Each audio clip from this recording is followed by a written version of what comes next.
Bonjour à tous et bienvenue sur Crypto Flash, la chaîne de l'actualité crypto. Le BTC vient de faire un plus haut historique. On va parler de plein d'autres choses aujourd'hui, de l'ICO énorme qui est en train de préparer Pump.Fun, le gros projet sur Solana. Ça arrive là bientôt, le 12 juillet. On va parler de plein d'autres choses.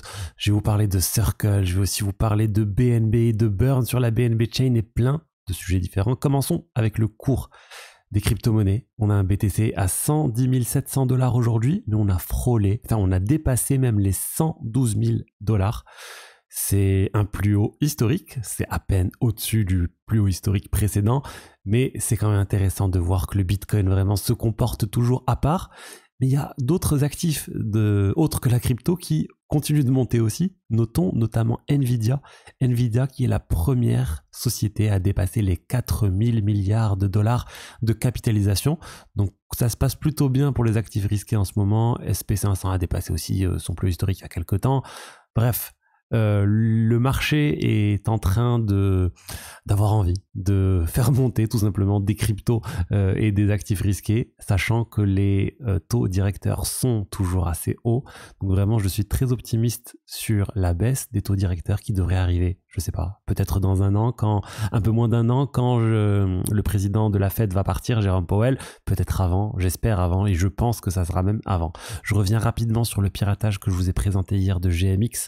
Ça a été confirmé, 40 millions de dollars ont été pris par le hacker. Ça concerne le Volt GLP notamment.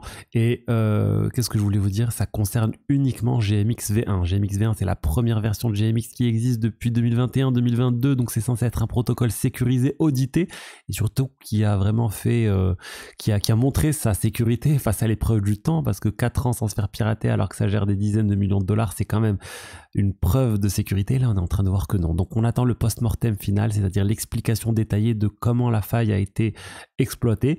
Certaines personnes disent que potentiellement une des mises à jour récentes d'Ethereum a introduit un nouveau vecteur d'attaque. Je ne sais pas, ça reste de la pure spéculation pour le moment. On sait qu'il y a eu un problème dans le code, dans la manière dont c'est fait pour calculer. Donc clairement, le code n'était pas bon, même s'il avait été audité 2 fois. Ça fait peur, hein, ce type d'attaque, je vais pas vous mentir. Mais comme quoi, il y a toujours besoin d'auditer, toujours besoin d'auditeurs de sécurité. Je pense que c'est l'une des conclusions, c'est une des conclusions qu'il faut diversifier.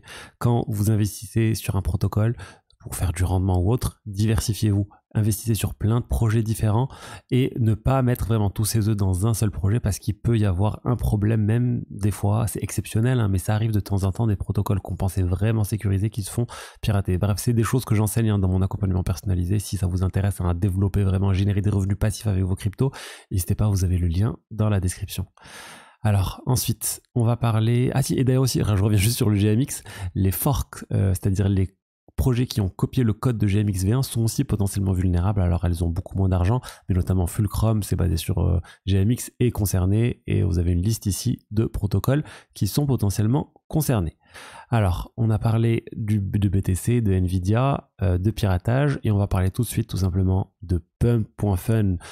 Pump.Fun, c'est une plateforme sur Solana. C'est vraiment la plateforme qui a le plus profité de l'engouement autour des meme coins ces derniers mois, cette dernière année.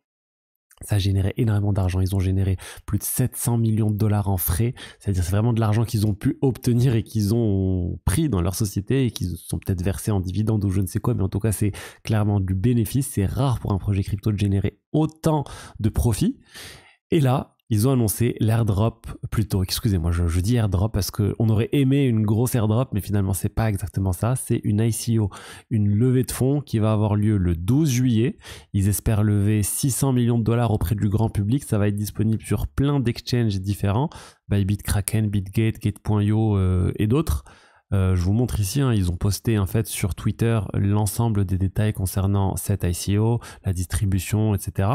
C'est disponible sur Bybit, Kraken, Bitgate, Mex, KuCoin et je pense que j'ai tout dit, bref, Kraken.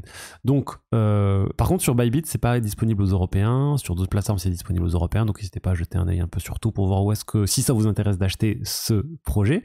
Ça permet quoi de faire Pump.Fun? Ça permet de lancer des meme coins facilement sur Solana. Et il y a plein de projets qui se sont montés sur Pump.Fun. Énormément de meme coins. C'est une sorte de casino géant où Pump.Fun gagne toujours. Ils se prennent un pourcentage sur les transactions et un certain nombre d'autres choses qui fait qu'ils génèrent beaucoup d'argent. Et je vais vous expliquer un peu cet ICO. Cet ICO, ça va se faire du premier arrivé, premier servi. Ils veulent lever 600 millions de dollars et ils ont publié les tokenomics associés à cet ICO. Regardez le nombre de tokens. C'est un 1 suivi de 12 zéros. C'est assez énorme la quantité de tokens qui sont en train de mettre à disposition. Plus de 1000 milliards de tokens pump. 33% pour l'ICO.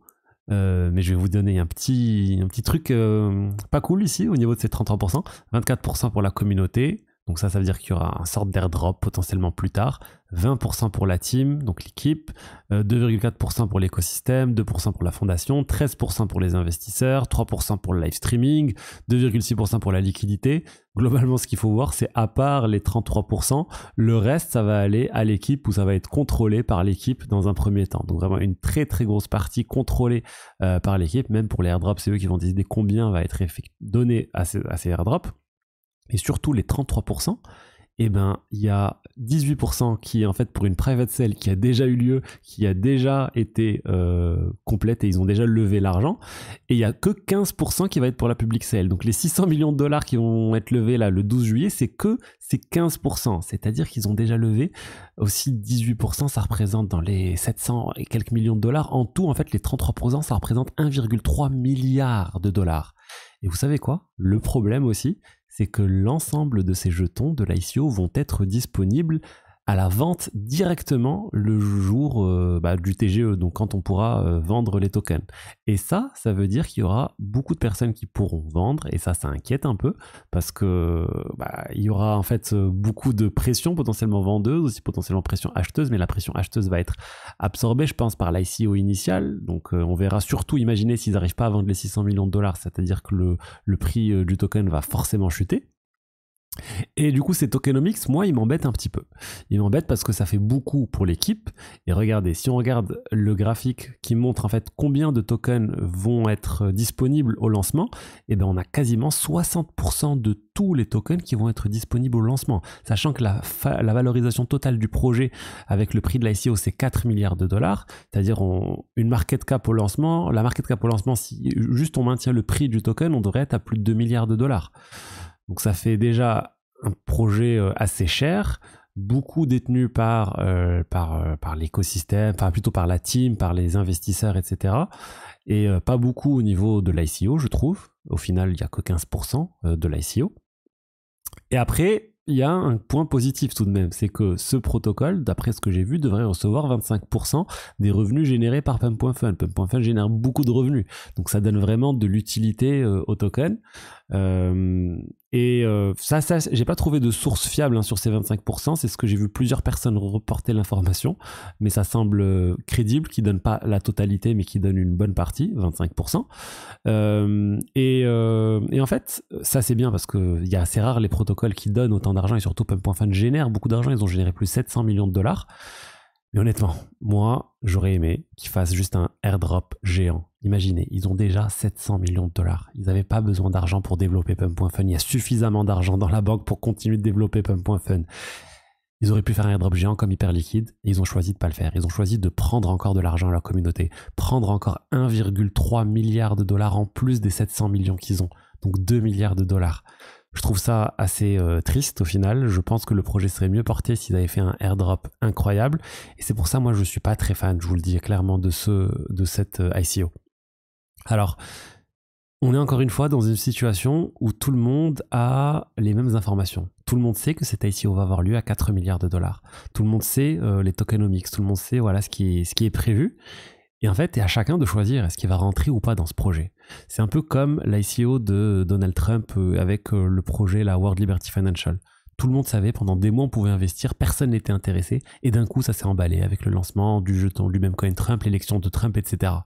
Et là, on est un peu dans une situation similaire. Est-ce que c'est une opportunité incroyable? Est-ce que c'est une mauvaise opportunité? Moi, personnellement, dans le cadre d'un investissement long terme, je n'investirai pas du tout sur Pump.Fun.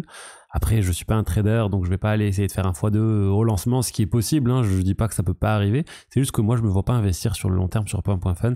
J'aime pas cet esprit d'essayer de prendre le plus d'argent possible à la communauté crypto, et du coup, je reste un peu loin de je vais rester loin de ce projet. De toute façon, je compte pas avoir d'airdrop, j'ai quasiment rien fait sur Pump.fun. J'ai dû participer à 1 ou 2 même coins ou 3 pour tester, mais j'ai rien fait je n'étais pas un power user de Pump.fun, et ces tokenomics, avec la grosse libération prévue initialement, est assez inquiétante. C'est-à-dire, je pense qu'il y aura beaucoup de volatilité au début, et donc accrochez-vous vraiment bien si vous voulez investir. Vous avez toutes les cartes en main. Moi, je pense que c'est risqué, clairement, je vous le dis. Mais voilà, c'est dans ce type d'événements que des personnes arrivent à faire des bons rendements, ou en tout cas, je sais pas, 20%. Si les gens qui veulent juste vraiment vendre au lancement et faire du trading, oui, c'est possible. Mais moi, je vous l'ai dit encore une fois, non merci. D'ailleurs, regardez ce qu'il avait dit, le cofondateur de Pump.fun. Il avait fait tout un tweet en mars 2024 où il parlait des préventes, des pre-sales. Et il disait au final, chaque pre-sale est un scam. Every pre-sale is a scam. Et sachant que là, dans le cadre de Pump.fun, ils ont fait une pre-sale bien plus élevée que la vente globale. Je vous l'ai dit, sur les 33%, 18% pour la pre-sale et 15% pour la vente globale. Donc voilà, Pump.fun, attention, soyez vigilants.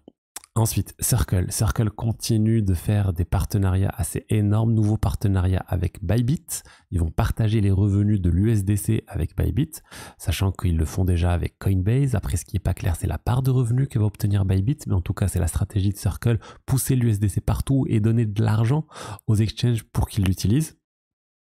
Pour OKX aussi, ils viennent de faire un partenariat avec OKX pour faciliter la transformation USDC et dollar. J'imagine aussi qu'il y a un partenariat avec Circle. Honnêtement, du moment pour moi où un partenariat de partage de revenus avec Circle, du moment où on voit de l'USDC sur un exchange majeur, pour moi, c'est clair, il y a un partage de revenus, et Circle est en train de payer en partie avec l'argent généré par les fonds qui sont placés dans les bons du trésor, l'exchange, pour pouvoir continuer à distribuer l'USDC. Ensuite, burn du BNB. Ça continue, les burns du BNB, les burns automatiques trimestriels du BNB, ils viennent de burn 1 600 000 BNB. C'est assez énorme, hein, ça représente environ 1 milliard de dollars. C'est quelque chose qu'ils font régulièrement en fonction de l'activité sur la BNB Chain. Là, il y a 139 millions de BNB qui restent en circulation. L'objectif, c'est de baisser ça à 100 millions de BNB, donc ils le font petit à petit. Ils auraient pu le faire d'un coup, mais je pense que c'est plus intéressant pour eux de maintenir cette notion de BNB qui diminue petit à petit, la quantité de BNB qui diminue. Ça donne un peu une vision c'est prédictible, et on voit un peu cette quantité baisser, alors que s'il burnait tout d'un coup, je pense qu'on aurait eu un pump au départ, et ensuite ça va arrêter. Là, au moins, ils essayent de maintenir une pression vraiment sur le long terme sur la quantité de BNB en circulation. Et d'ailleurs, en parlant du BNB, on a CZ qui est en train, via son fonds, d'investir sur les diverses sociétés qui sont en train d'acheter du BNB massivement sur les marchés. Il est en train de pousser ça.